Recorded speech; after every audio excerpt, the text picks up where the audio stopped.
Roar! Ew.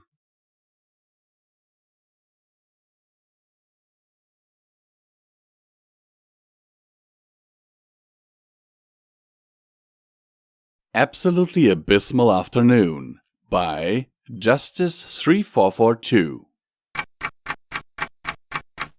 If you stare at the abyss long enough, the abyss gets a restraining order. If ever there was a time Twilight Sparkle doubted she was a hero, that time had long since passed. Humble as she was, Twilight couldn't deny she fit quite a few definitions of the word, and there was no shortage of examples of how it was fitting label for herself. She being an element of harmony bearer, for instance. The fact that she had faced down villains time and time again. Or even the simple fact that she was always willing to help her fellow pony, friend or otherwise. Still, there were other instances and trials where Twilight oft provided herself braver than most. Take now, for instance, where Twilight once again found herself running in the opposite direction of the screaming, panicking citizens of Ponyville. There was the old saying of the heroes being the ones running towards danger while every pony else ran away from it. A saying Twilight might appreciate if her thoughts weren't otherwise occupied. Oh, please be T-Rex! Oh, please, please, please, please, please! She's on a rampage! A panicked mare called out. Twilight frowned. Or Chrysalis, yeah, she could be back to seek revenge. Such unbelievable magic power! A stallion cried. Twilight found herself taking a deep breath. Don't panic. Maybe Chrysalis has teamed up with T-Rex. Or Sombra? Maybe credible threats to Equestria spot strong magical tendencies. It's the worst tantrum I've ever seen!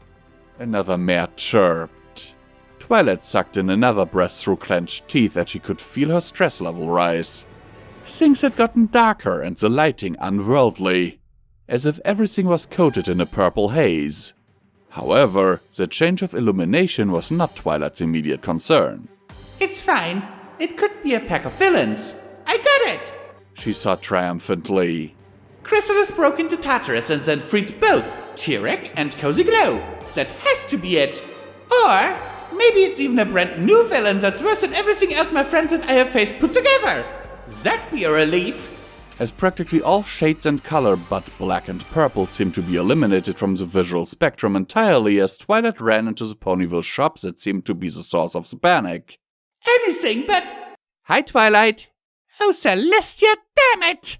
Twilight exclaimed as she laid eyes on her graduated friendship student and school's guidance counselor, Starlight Glimmer. Starlight was smiling and waving at Twilight, despite the fact that there was clearly some swirling, pulsating disk of otherworldly properties occupying the same room as a pair of ponies. I know, right? Starlight replied without missing a beat. How can they advertise 31 flavors of ice cream if they keep running out of one? Twilight buried her face in both forehoofs. Starlight, we've been over this! No summoning portals to deal with minor inconveniences! Pfft, minor? Starlight said in a cheerful, indignant tone. This is the third time in a month that they've been out of Rocky Road. So clearly my complaints left in the suggestion box, written letters, and organized protests weren't enough. There were only 3 of you, and one of the other 2 was Trixie, who was less protesting and more handing out flyers for her new show, and Maud, who stood in place only saying Rocky Road and now in response to your chants and holding a sign you clearly gave her. 4. Starlight corrected. Pinky joined for a moment before she caved to 3 samples.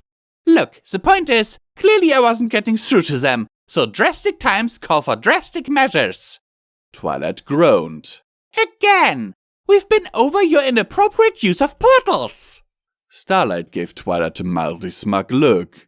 Well, Twilight, if you looked closer, I think you'll notice it's not just a random portal.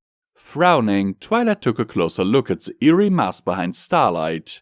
This was followed by immediate regret as this very act seemed to fill Twilight with anxious fear, yet the feeling that this thing, whatever it was, and wherever it came from, had so much to offer if she just studied it further.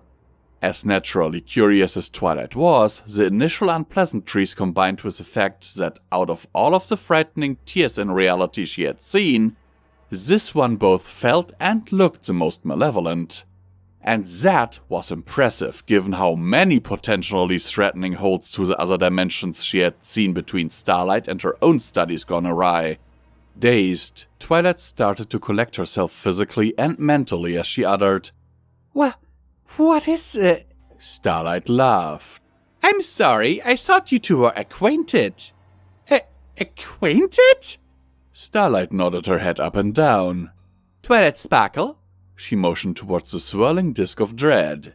May I present the Abyss? Twilight had regained her senses enough to frown disapprovingly at Starlight. I think an abyss still falls under the umbrella of portals, Starlight. No. Not an abyss, the abyss. Twilight risked a glance up at the object in question, and again regretted it as she was filled with more trepidation followed by whispers of power. You know, Starlight continued, the longer you gaze longingly at the abyss, the more likely it is to gaze longingly back. That's not exactly how that saying goes, Twilight said. I mean, you're not exactly wrong, but even the most seasoned etymologist would probably argue you've taken some liberties. Anyways, this is still overkill for not getting your favorite flavor of ice cream. But it was Rocky Road, Starlight whined. She took a moment to collect herself. Look, the point is that it turns out the abyss is something of a bad influence. Twilight huffed out a sigh. Starlight, you can't just blame your misbehavior on otherworldly beings that also represent metaphorical concepts. That's what I keep telling her. Twilight felt her skin crawl and eardrums twitch as if both were trying to figure out how to get further away from outside and bury themselves deep inside her. That voice, or whatever it was, did it really come from that reality tear?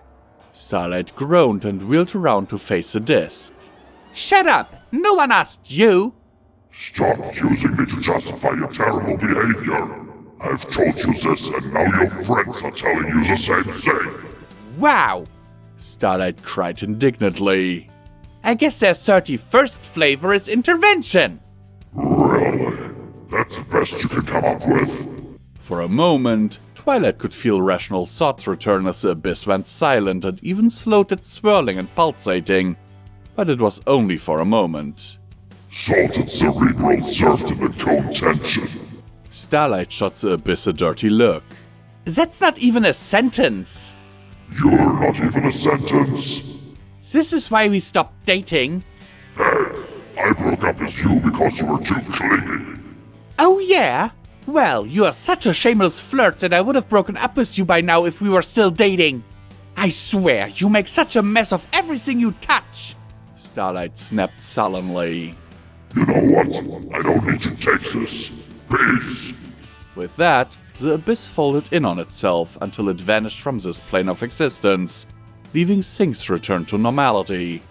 Well, have fun calling me for another booty call.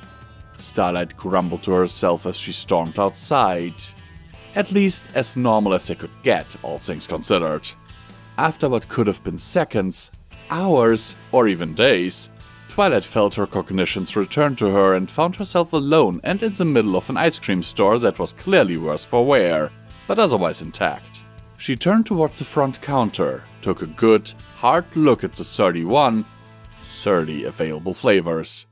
Move over, Rarity! Twilight said as she took up an ice cream scoop in a magenta glow of her magic. There's a new stress eater in town and she's going for the high score! The end. Author's note. Happy Black Friday? Hello everyone, this is Visual Pony from Pony&Wolf Productions and I thank you for taking the time out of your day to listen to this video. At this point, I want to thank all of our amazing patrons on Patreon for supporting this channel with their monthly donations and keeping the lights on around here.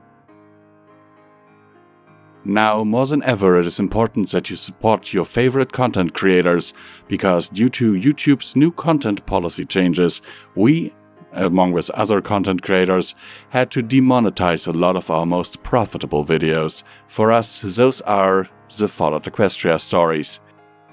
As you can see on the graph on screen right now, our earnings per video used to be relatively okay. Even though the earnings were never enough for a viable career, it was enough for a good, decent side income.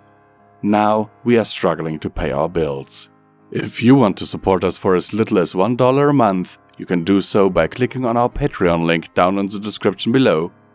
And you can get wonderful perks like, for example, early access to all of our stuff. Sometimes things like this are recorded months in advance.